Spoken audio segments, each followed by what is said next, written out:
حضور علیہ السلام سے حرم کی جانب جا رہے ہیں۔ کوہ صفا کے قریب عبداللہ ابن جدعان کا گھر ہے۔ قریب سے گزرے تو آگے سے ابو جہل آ رہا ہے۔ حضور علیہ السلام کو جب اس نے دیکھا تو بدتمیزی شروع کر دی۔ وہ الجھتا چلا جا رہا ہے، حتیٰ کہ اس نے ایک نوکیلا پتھر پکڑ کے حضور کو زخمی کر دیا اور آقا کے نازک بدن سے خون بہنے لگا۔ حکم جہاد نہیں آیا، اللہ کی مشیت ہے۔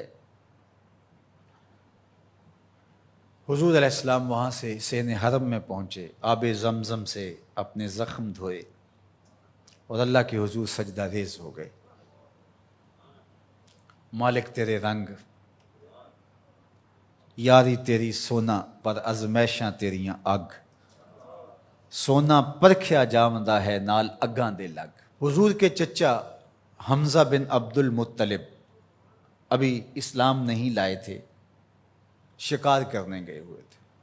یہ جب شکار کر کے آتے تو بڑے اطراء کے چل رہے ہوتے، تو دو لونڈیاں آپس میں بات کر رہی تھی کہ اگر اس کو پتہ ہوتا نا کہ اس کے بھتیجے کے ساتھ آج عمر بن حشام نے کیا سلوک کیا ہے تو آج اس کی یہ چال نہ ہوتی۔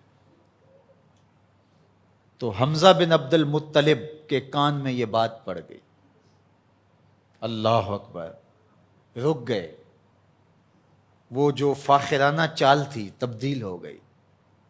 تجسس سے پوچھتے ہیں کیا ہوا، انہوں نے ساری کہانی سنائی۔ بس غصے میں آ گئے، کمان ہاتھ میں پکڑی تھی، اسی طرح سیدھا سین حرم میں پہنچے۔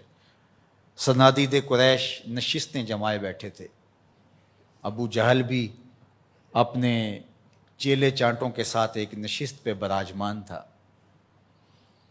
کمان کو زور سے اس کے سر پہ مارا اور کہا کیا تو نے محمد کو لاوارث سمجھ لیا ہے صلی اللہ علیہ وسلم۔ خیر ابو جہل کا سر پھٹ گیا، اس کے چیلے چانٹے اٹھے، لیکن بڑا کائیں شخص تھا ابو جہل۔ اس نے کہا کہ یہ اس وقت تو تنہا ہے، لیکن اگر سلسلہ چھڑ گیا تو بنو ہاشم بھی آ جائیں گے اور میں نے بہت سری زیادتی کی ہے۔ اس نے کہا بس بس بس چھوڑ دو، مجھ سے کچھ ہو گیا تھا۔ اب حضرت امیر حمزہ حضور کو تلاش کرنے لگے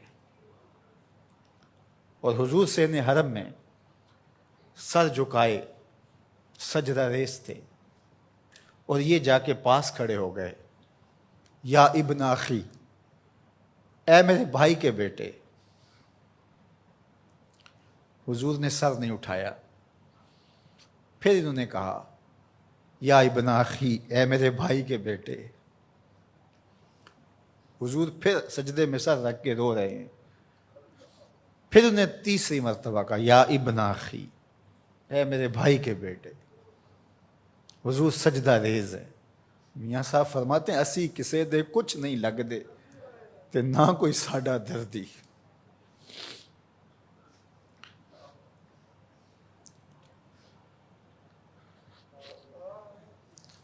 خیر حضور نے سر انور اٹھایا تو کہا بھتیجے تو خوش ہو جا، میں تیرا بدلہ لے آیا ہوں۔ حضور نے بڑی بے نیازی سے کہا کہ چچا مجھے کوئی خوشی نہیں ہوئی۔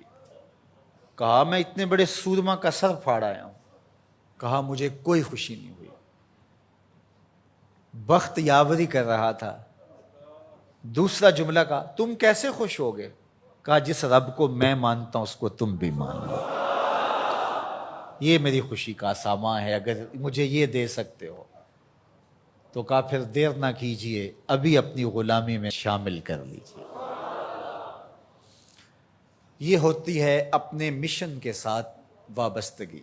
ہم اپنے چھوٹے چھوٹے سطحی مفادات کی وجہ سے کتنے بڑے دینی نقصان کر دیتے ہیں، اور ہم جان رہے ہوتے ہیں کہ میری اس ذات سے یہ نقصان ہو رہا ہے، لیکن ہمارا نفس اتنا بڑا ہوتا ہے۔ لیکن یہاں مشن کے ساتھ وابستگی دیکھیے۔ وہ کہتے ہیں کہ بھتیجے بتاؤ تم کیسے راضی ہوتے ہو؟ تو جو حضور بولتے ابو جہل کے ٹکڑے ٹکڑے ہو چکے ہوتے چند لمحوں کے بعد، لیکن کہا نہیں، میں اس سے راضی ہوتا ہوں کہ جس رب کو میں مانتا ہوں وہ اس کو تو مان لے.